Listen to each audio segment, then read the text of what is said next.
Good morning, beautiful. It is great to be here. It is way too windy and friggin' cold outside. So we are inside with the rocks. And what's interesting about today's rocks is almost not the rocks themselves, although they're lovely. It's the fact that both of them were sitting under something else. Because sometimes they want to be stacked. But today, the stacked rocks said, well, it's my turn to shine. So here we have a little piece of very ordinary looking amethyst, but it still sparkles. And every time I look at it, I think it's dusty. And actually, maybe I think this one is dusty. But quite often I look at it and think it's dusty, but it's just how it is. Jan, good morning. Oh, we must be getting some of what's giving you snow, Jan. Yeah, I remember Lawrence, my husband, showed me a little video of the fact that it had been snowing further down south where Jan is and elsewhere since midday yesterday. So, yeah, it's bloody cold. And here it's sunny and it's windy and it's cold. It's bitter outside. So that's today's little amethyst, which had something pretty sitting on top of it, but it's beautiful itself. And look at the back. Let's not forget the back, because you can see how the thing's grown. I forget this. I'm still thawing out. That's my excuse. I almost like that better, you know. You can see the layers of things. Good morning, number one, Linda. It is lovely to see you. Quartz with a slight pink coating on it. There you can see it more obviously. And if anybody wonders why I call Linda number one, it's because the captain of the Enterprise is absent at the moment, though he might be on later. He might be on another shift, and we guard the internet. We guard the ship, the Enterprise, from camel attacks, and camels are bumps on the internet, and we get those. Not so much here, but by the time this stream has travelled around the world, it can get pretty bumpy. So they're on duty. And this is quartz, and it's really interesting because you can see all the shapes on the facets, and the fact that it's got this, it's probably hematite, this red stuff. And it's just really pretty. Camels detected off the stern. So there's a little bit of Star Trek. There are those of us who enjoy Star Trek. And I will admit to being one of those. But aren't these interesting little, well, they're not inclusions. They're things that have grown into the crystal and then dissolved out. Something that was there and then was not there. And I just love the patterns. So there you go. Nature's miracle, really. So those are our rocks for today. Ida, it is lovely to see you, beautiful. Good morning, good morning. I know it's evening where you are. It's gorgeous to see you. So today, really I want to talk about getting into the driver's seat. But what happens when you get into the driver's seat and when you start creating your life and when the people around you are not creating their lives, and yeah, some of them are going to get it and be pleased for you and say, oh, this is cool, you're changing, that's great, whoopee. Whether they want to do what you're doing or not, but they don't resist you, and others are sort of like, and some may even actively resist what you're doing, right? Because you changing upsets their groove. So there's that whole thing, which, I mentioned in the words, and maybe we'll get to that. But this came out of a conversation I've been having with the wonderful Amy, who's just living out loud and asking really great questions, which of course means we get really great lives. And the thrust of it was, look, people ask me define me by what I'm doing instead of who I'm being. And really, why don't they get it? Why is everybody so obsessed with doing instead of being? It's like if I take time to meditate, there's something wrong with me. I must be bored or have nothing to do. The concept that me and I and my well-being and what I'm creating in my life might actually be the most important thing I can spend my time on doesn't enter their heads. And no, it doesn't, right? Because remember when it didn't enter yours. So the point being that we as pack animals really want to be understood. We really want people to get us. Oh my God, do I know what this is like. This has been a huge, really big thing for me. Because I didn't really feel got ever. And it's still something that I dance with. my whatever it is, that's my program that I am moving through. It's not done. It's probably something I don't know how long I'll be moving through that. Maybe it'll be something that always comes up, when something triggers it. I don't know. But the thing of wanting to be understood, to be recognised for somebody somewhere, and preferably a whole lot of somebody somewhere, to actually understand me. And I think many people, for many different reasons, grow up feeling very isolated, kind of alone, adrift in life. And if you didn't, that's fantastic, because not everybody does, and it's wonderful if you didn't. But many of us did. And so when you start to find something that makes sense to you, and it allows you to step into the driver's seat of your life. Ruby Roo, great to see you. Allows you to step into the driver's seat of your life and begin to take charge and begin to create consciously, instead of just, riding on the tide like a jellyfish. Where the waves go, where the water goes is where you go if you're a jellyfish. And that is not a criticism on the jellyfish. They are amazing beings. Look at them. They're not even a single organism, mind you. Neither are you and I. This body is a collective of cells. Well, guess what? A jellyfish is too. And it's organised by something. Well, you're a master of many. That's what I say. Being a jack of all trades is a great skill. It means you're adaptable. So, to be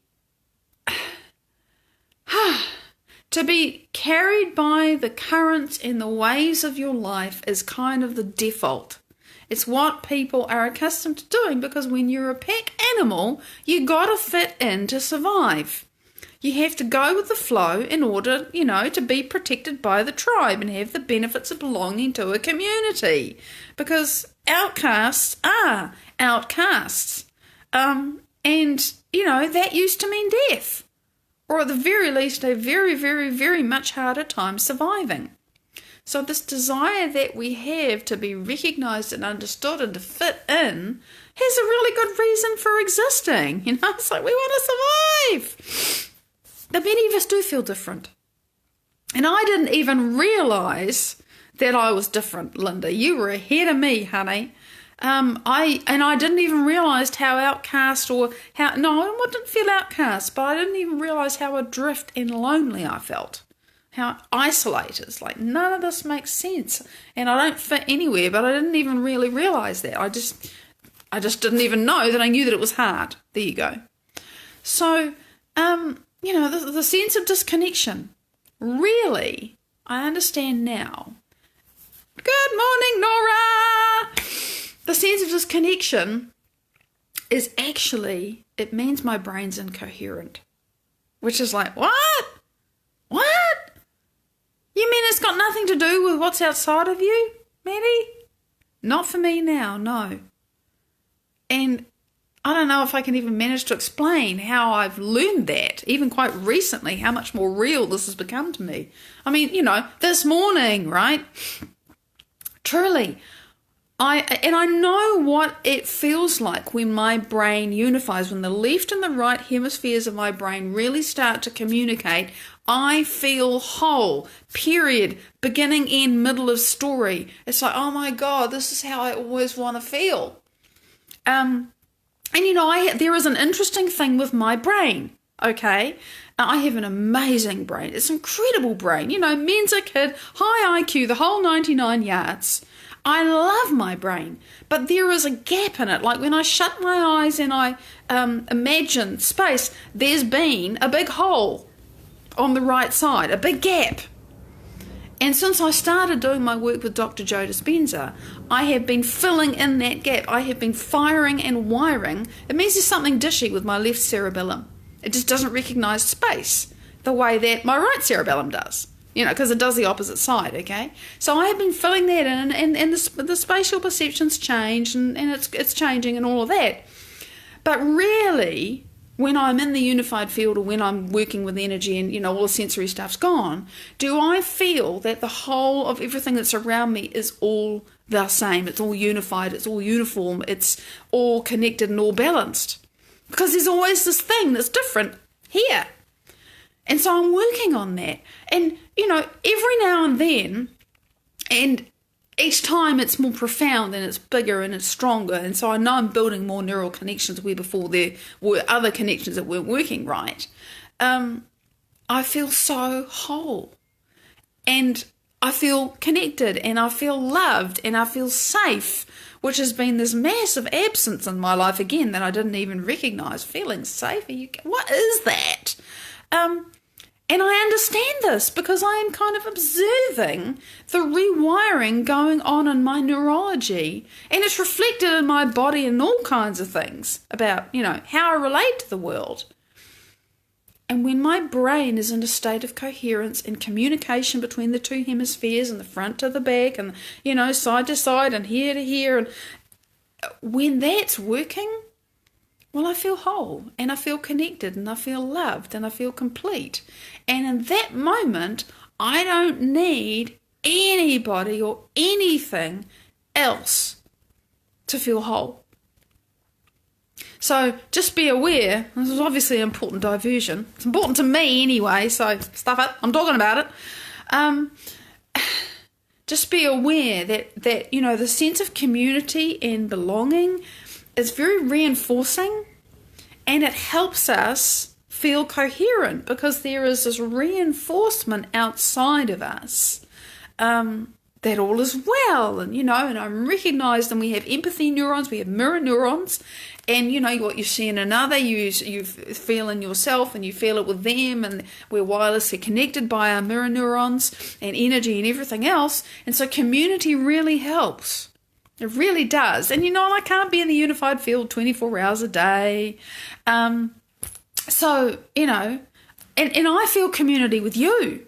That's how community works for me. I find it much, much harder to show up with a bunch of people in a room because of all of their stuff that I'm too aware of, which makes I have to deal with it. And I'd rather not. I just prefer to define my own space. You see, this is me showing up on my own terms. And I get tons of information when you write to me. I feel it. Life being me. I've created the life. I've taken it's got into the driver's seat. And I'm doing this. And for a long time, there's been a part of me that said, Mandy, you should be working full time, or at least enough to be making enough money to break even. You shouldn't be drawing early on your inheritance to survive. You should be doing this. You should be doing that. You should be doing stuff that's more normal and more like what everybody else does. And I've kind of had this tension inside me for a long time about that. And literally just the other day or so ago, it started to seep into my mind that if I continued to be doing the things that I was doing, which was just what I knew to do, because nobody taught me how to design my future. Nobody. Who knew? They didn't when I was younger. I'd just be slowly dying inside. I actually finally realised that this is the only way I get to really live.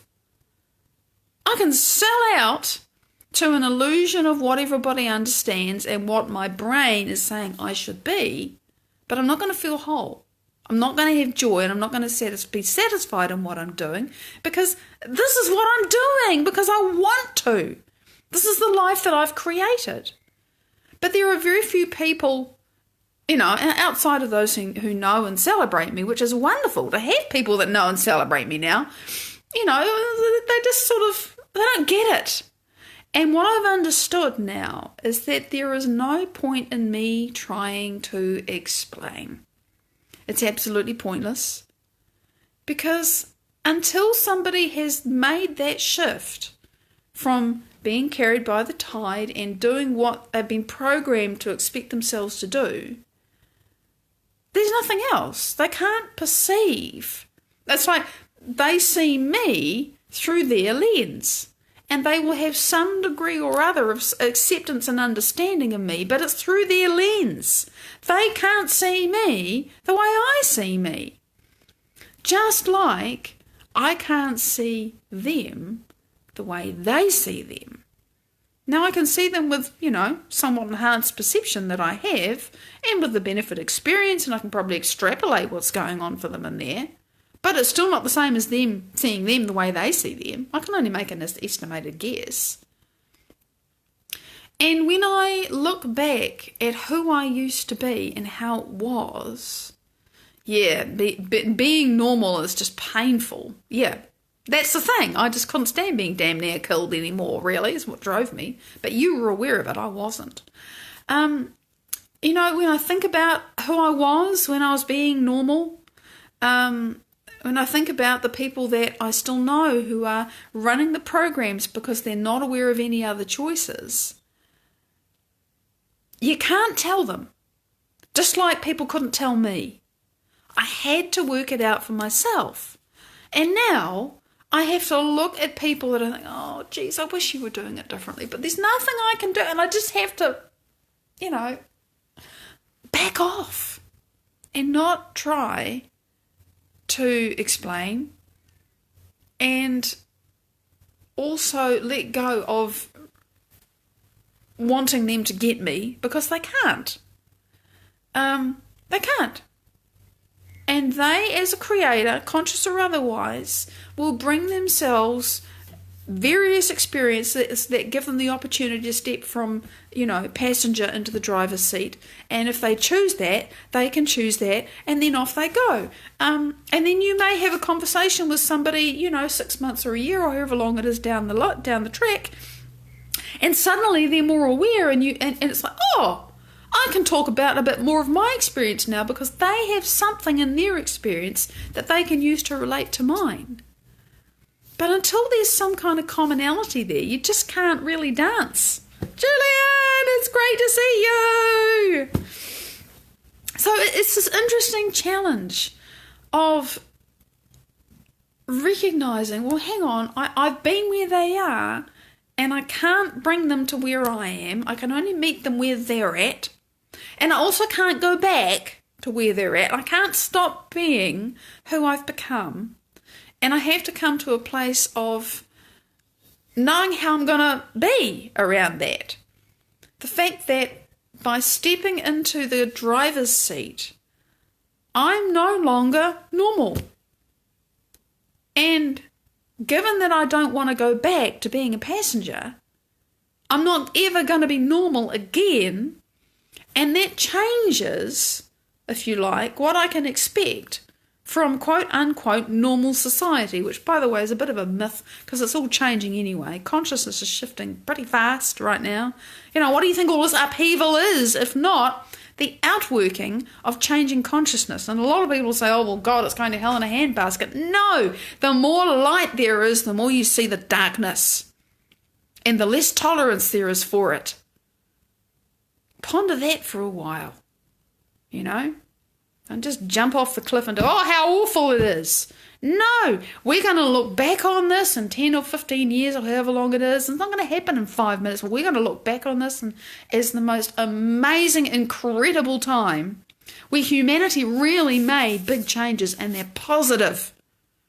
And I know it. I know that in my heart of hearts and my soul of souls, and I have no doubt. I really don't. And that makes me abnormal because lots of people are going, oh my God, we're going to hell in a handbasket. No, we're not. This is just, you got to break eggs to make an omelette, and old structures have to break down before new ones can come in.